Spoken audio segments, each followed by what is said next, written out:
Hello everybody, hello my subscribers, hello to everyone watching this video. Don't forget to share, like, comment, subscribe so that you don't miss out on anything that's going to be upcoming, because I've got a lot of information to share with you guys. Can't keep it to myself, so I've got to share a lot of information with you. I'm more than excited to have you here again.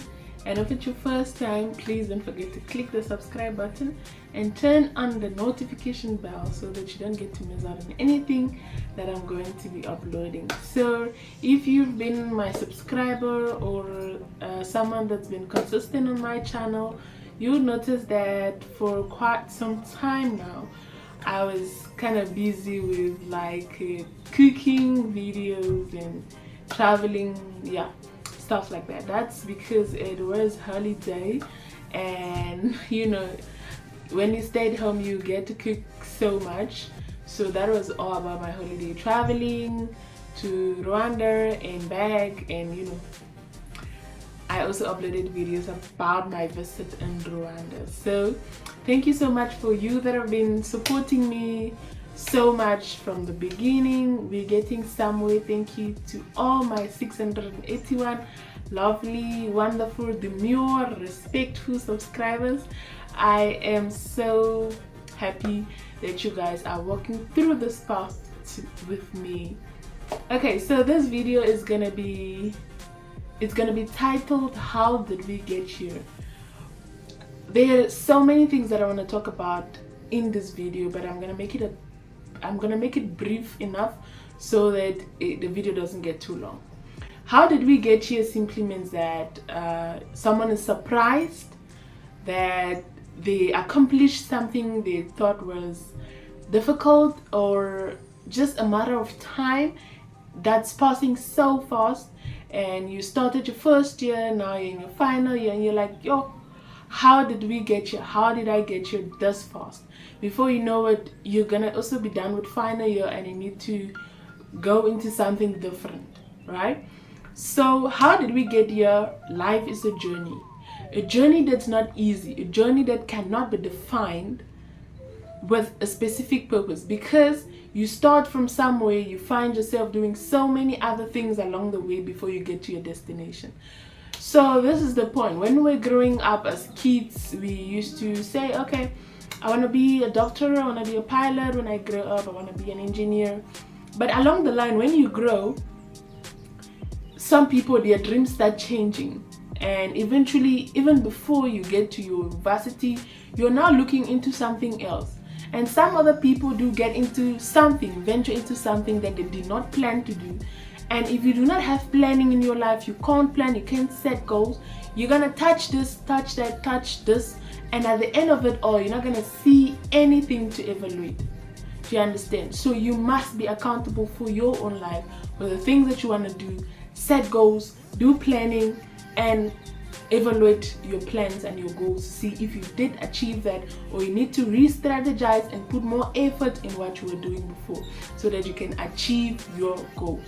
So life is a journey with ups and downs. It's never gonna be easy. Even the Bible says it's not gonna be easy. There are gonna be problems, there are gonna be temptations. So it is up to you to see that you can overcome those problems, overcome those temptations, and keep moving. You don't have to be stacked on one place, because you know, stagnation is a whole lot of problem, because this year you are on the same spot, next year you are still same place, and you don't see yourself moving.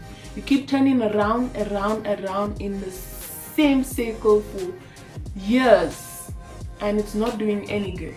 So without plans, you will notice that you are just like wind without direction. If it's pushing you to the right, you're just going to the right. If it's going to the left, you're just going to the left. And if you don't have direction, it's going to be a lot more difficult for you to stand on what you want to do.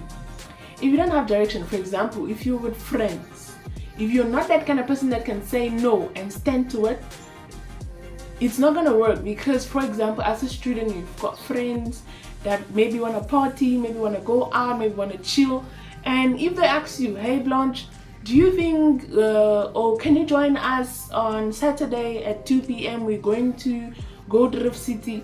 And if I say no and I don't really mean it, or I can't stand to my no, I'm gonna find myself going there.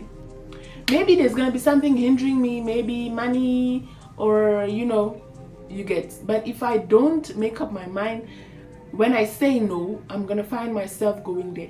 That is not someone who says something and stands on it. So if I said no, I have things to do, I've got a group assignment to do, I've got to prepare for my class test, then I'm not gonna go. Do you understand? So life is based on principles. If you can set your own principle and you say, I'm not gonna go beyond this limit, I'm not gonna do this thing, I'm gonna do this which I plan to do, it's gonna be very tough for you. So as a person, as a human, you need to set your own principles. Be disciplined enough that when you say no, it means no. If you say, I'm not gonna do this, then it should be that you're not gonna do it.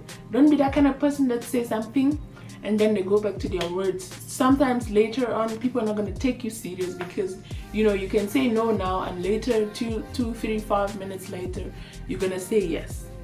Say something, stand on it, stand on your word, and do not go back on it. Okay? If you do not have goals, if you do not plan, you will find yourself going to the north, to the south, to the east, to the west, and you still come back to the center with nothing. You have nothing to show for your struggles, for your hard work.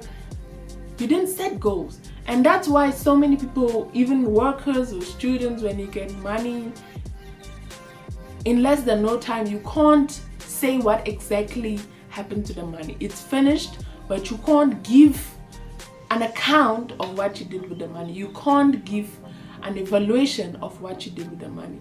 You must not be that kind of person, because if you can't manage 2,000 rands by setting goals and by planning how you're going to use it, by evaluating it at the end, you're not going to be able to manage 10,000, 50, or even 100,000, because before you know it, things that are not necessary, you're going to do them first and forget about the ones that should be your top priority.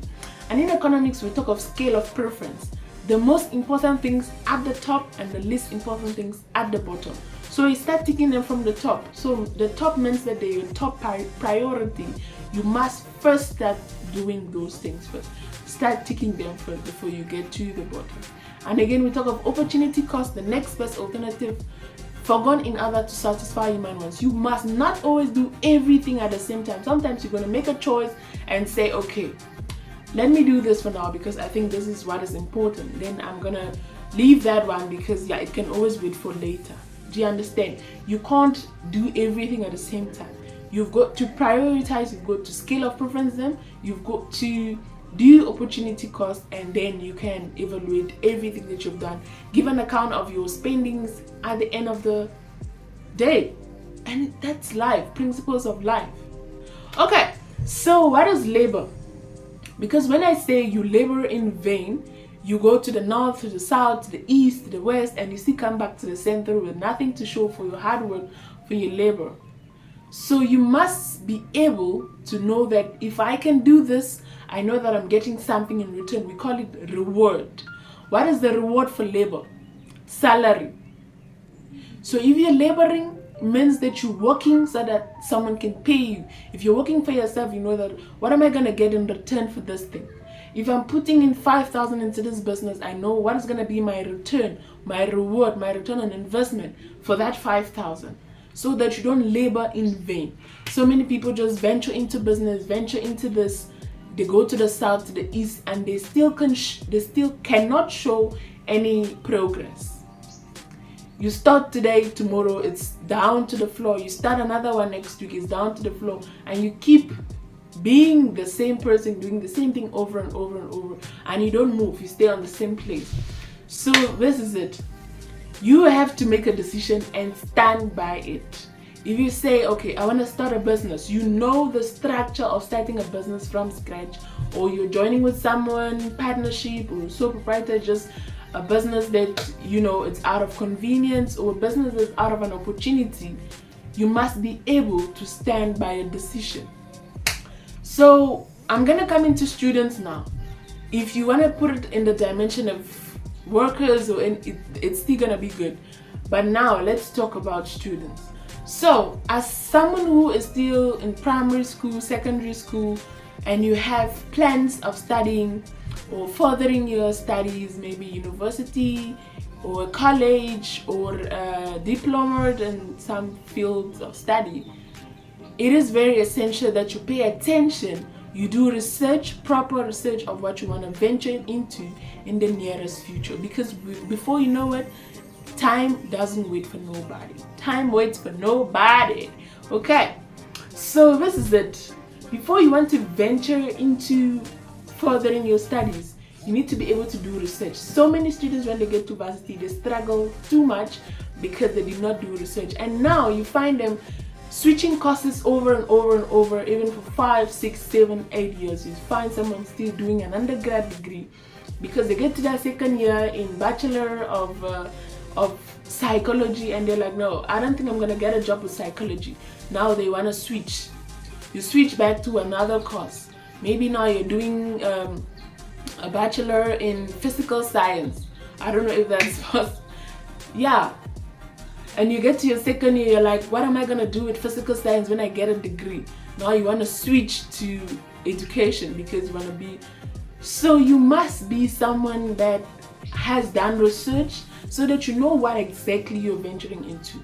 Because in the nearest future now, it's not about how many people are graduating. It's about how many people have got the skills to work in the job market. Because it's gonna be tough. Because even now, unemployment rate is already too much that even with thousands of students graduating every year, it's not guaranteed that 50% is going to get jobs. So you must be different. When you do proper research in your high school, secondary school, you know that, okay, if I want to do a BSc, maybe BSc in biochemistry, I need to be good in chemistry, biology, and physics, maths, so that with this, I'm going to be accepted. I'm going to, know that I'm doing something that I love to do. So if I want to further my studies in biochemistry or microbiology, I do research what subjects, what modules are needed to do microbiology or biochemistry. So I know that in my high school, I need to do excellently well in biochemistry, in biology, chemistry, physics, maths, and so I can put them again in scale of preference and see most important at the top, least important at the bottom. I start by ticking the ones at the top first because they should be my top priority. The first 4 modules, first 4 subjects, I pay very good attention to them and see that I pass them very well, and do not always pay attention or rely on the minimum criteria that is required for you to get into that degree, because it can fail you. For example, if you're applying, okay, let's say 500 students are applying for a BSc in microbiology and biochemistry. If they want to take 300 students, right? And the first 300 students that they've examined have gotten a score of an average of 75. That's a distinction. Average of 75. And if you are with an average of 70, do you think they're gonna leave someone with 75 and take you with 70? No, they start screening from the top to the bottom. So before they get to someone with 74, 73, you're not even gonna venture into that list. So do not rely on the minimum criteria required from the university to get into that degree. Okay, you must get more, go higher, be above that minimum criteria, so that you should not be scared when you apply. This is the thing, you're gonna panic a lot, you're gonna be very anxious, anxiety is gonna be everywhere because you're stressed. What if they're not gonna take you, things like that. So do proper research as a high school student and make sure that you work very hard in those modules that are required of you, or are required to do that particular field of study that you want to venture into when you want to do your bachelor's degree. Okay, top prioritized ones are the top list important. You start with your biology, chemistry, physics. I'm not saying that you must not focus on the other ones at the bottom. You should, but prioritize. Okay, perfect. So do proper research, high school students, so that you don't get frustrated when you get to varsity. It's gonna be very difficult. For example, take Northwest University, in a year, they get over 200,000 first year applications. But unfortunately, they can only take around 11,000 something applicants. So imagine 11,000 out of 290 something thousand. Do you see the difference? So if they can actually pick you and leave someone else, then it means that you're good. You're good, actually. You are. So guys, pay attention. Don't just, you've got knowledge available everywhere. You can get it anywhere. You've got a phone, you can Google it, you can, and we are in the world of artificial intelligence. You can actually ask them, right? Okay, so do research. So if you want to further your studies in a bachelor degree or postgrad, do proper research so that you can start practicing, prioritizing what's essential for you to get into that department. Okay, when you get to the university, now you are anxious about how you're going to graduate, if you're going to be able to get a good academic performance, and then you're also anxious about after graduation, what's going to be the next step. Are you going to be able to get a job? This is the thing. When you get to varsity, you've got to be determined. Determined means that you are focused on what you have to do. Don't let anything distract you. You've got to be motivated. Before you get into varsity, you've got to set goals. What is it that you want to achieve here? You're not just coming here because your friend is coming here, because your village people are coming here, because your course friends or your high school mates are coming here. You're coming here for yourself, by yourself, with yourself, and maybe for your family, right? For your future, right? For who you want to become, right? So when you get here, you've got to be very focused, because remember, it's not a high school where you've got like 50 students in one class. Varsity, you've got hundreds of students in a single class. So maybe you're going to be intimidated, you're going to feel like you're nothing, no one's going to notice you, no one's going to care if you did go to class or didn't. So it is your choice. If you're not determined, if you're not focused, if you do not plan your academic structure well, it's going to be very difficult for you.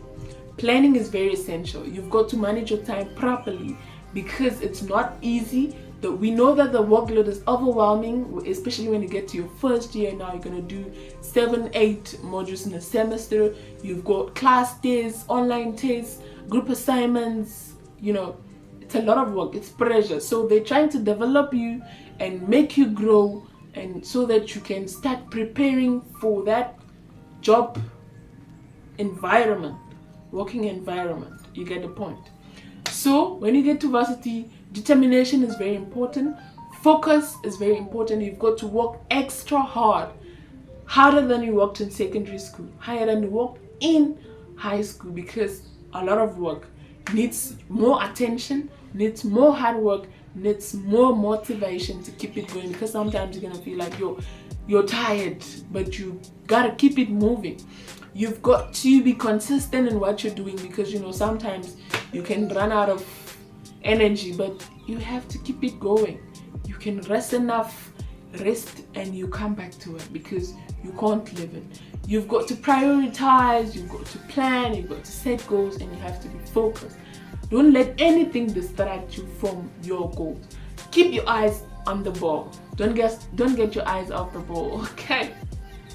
So with that, getting to varsity, be determined, be focused, and yeah, it's gonna work absolutely well.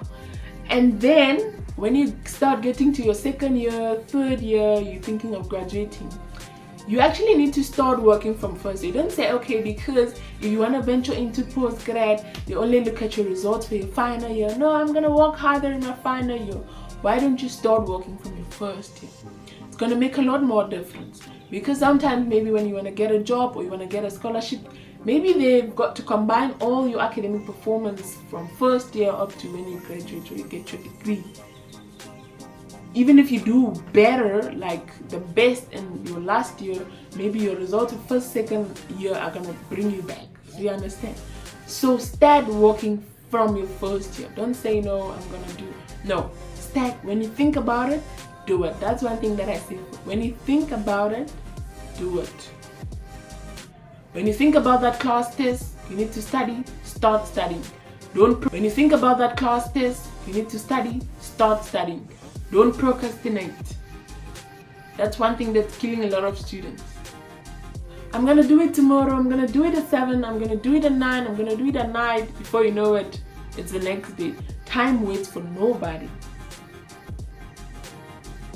Time waits for nobody, actually. So graduating is it's a very good thing to do, but do not just graduate because you feel like you want to. Graduate because you've done well. You want to celebrate yourself. You've achieved something different. Many people just come to school, we want to put on the robe, we want to, get a nice outfit, we want to put on that regalia, we want to put on that, do makeup, hair, and just go take photos and stand out, post social media, we good to go. That's not the process. You must be different. When others jumping, okay, we got a degree. Okay, it's just a degree. What makes it different from other people? What's going to differentiate you from other people in the job market? What's going to distinct you from other species? Species. How do you guys say it? What's going to distinct you from other students that also got that same degree, in that same qualification, that same course? You've got to, develop something in you, something that makes you unique and, different in other ways. When you get to school, it's not just about sitting in class, absorbing the knowledge and absorbing. You've got to, absorb knowledge, and then you can think out of the box. Then because second year, final year, they don't just, first year you just read from your textbook and then you write your test and then you pass like wow, you give what's in the textbook. Second final year, you actually need to think out of the box. They're gonna ask you questions like, what do you think? What do you feel? What should we do in this case? So it is now your own opinion as you are a student in that particular field. For example, my marketing field. What do you think in this case of child molestation? What do you think in this case of abuse at the workplace? What do you think on this case of discrimination at the workplace? So you as a student now, you have to think out of the box and put yourself in that scenario. That's why we talk of real life scenarios. You don't just sit in class, listen to the lecturer, and then you can go write what. You actually need to put yourself in that situation, put yourself in that scenario. If I were to be the one, what will I do? What will I say about this case? What will I do? What will I, things like that. So getting a degree doesn't necessarily mean that you got the skills that you were supposed to. So get your certificate, get your skills, enter the job market and see, you're going to be different. When you get to an interview and they ask you what's your name, everyone can say their name. When they now ask you, what do you think about this company? Now you're going to be like, you've not read about it. You've got to be far ahead. Yeah. Think about it before. Go do research about it. Be different. They're going to ask you questions. What can you offer? Now, you're not just going to go read what you read in your first year to come tell them. Now, when I do like a student assistant for practical statistics, and on the slides is just like an example, the lecturers do write like the Rugby Etiquette statement claims that on average 5 tries are usually scored in a match. Do you understand? That's the claim. That is statistical claim. So now in the test, in the exam, when I do mock the scripts, I'm like, you see, so they in the exam, in the test, they do not give you the exact same question. They give you a different question, but you have to use the same knowledge to answer the question. On the class slides, the example was the rugby associate statement. In the class test, in the exam, they can now say the lecturers claim. The lecturers claim that 50% of students are going to get distinctions in START this year. So now, when the students do the calculation, do everything, now they get to the conclusion, because the conclusion is now going to be based on your calculations and based on what the initial claim stated. Now, students, because they have crammed what was on the class slides, now they can't give a conclusion in the exam, in the test, like found enough evidence to support it rugby associate statement. I'm like, where did you see rugby associate statement on this paper? That is because they've crammed what was on the class slides. Now they're giving exactly the same thing in the test, in the exam. You've got to start thinking out of the box. What do you think? What is your conclusion?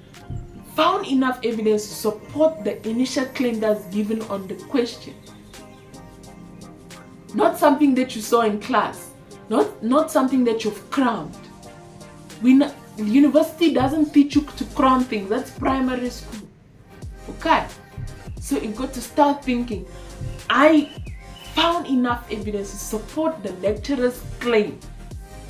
And you're good. The question is there. You just need to take the knowledge from class, you apply it. Not copying and pasting,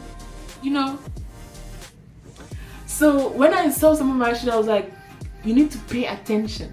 This is not high school. This is not primary school. You do not just, because sometimes you see a question and you're just excited, like, oh my god, this is easy. And sometimes you find yourself failing that question in the test or in exam. Even when you saw it, you're like, no, this is so easy. You did not calm down to read the question properly, go over it again to understand it. Because you saw something like looked like something on the class slide, you just copied, pasted on the paper. What happened? You lost marks. Just like that. And now some other students even come back, they're like, no, why did I fail? Why did you give me like, okay, go over the question again, let's see what's happening. Before you know it, oh, I didn't read properly. You see, excitement. You must calm down, understand it, go over it, read, so that you understand better. That notwithstanding, guys, you've got to be skillful. You don't just come to the university to get to cram, sit in class and cram things. You've got to use the knowledge that's given to you in class, in the textbook, you in the test or in the exam or somewhere. Use that textbook, that knowledge as reference. Do you understand? So like marketing, when they ask you, what do you think about the scenario of abuse at the workplace? Now I can say it's a bad thing to do. It was wrong of co-worker A to do that to co-worker B because of this, according to. Now I use the textbook as a reference to support my answer by saying, okay, it's not just my claim, because claim without evidence is just an opinion. But again, if just what you think, good to go. What you think is just your idea, just your opinion, just your reasoning, good to go. Okay guys, that is so much information. If you are someone who understands, I'm sure that you picked something and you're going to learn. Actually, you're going to learn that maybe something that you were doing, you don't have to do anymore. You've got to re-strategize, you've got to come back, start all over. It's never too late, but sometimes, some point, some stage in life, it gets late for you to get that thing that you missed already. Say life doesn't always give you another opportunity. So when you have one, make good use of it. Make good use of it. So I hope that you did enjoy this video and it was informative and I would love to see you again in the next video. And this channel is going to be a combined channel, my daily life, my vlogs, cooking, you know, everything. But I still have to do this because, you know, sometimes, some point in life, you know, it's just you speaking up your mind and someone's picking up something from there. So thank you so much for watching this lovely masterpiece. Very demure, very respectful, very mindful, very understanding, very acknowledging. And do you have a lovely day, lovely evening, lovely morning, wherever you're watching me from. Don't forget to share, like, comment, subscribe so that you don't miss out on anything that's going to be upcoming, because I've got a lot of information to share with you guys. Can't keep it to myself, so I've got to share a lot of information with you, and I'll see you in my next lovely video. Do have a pleasant time. Bye.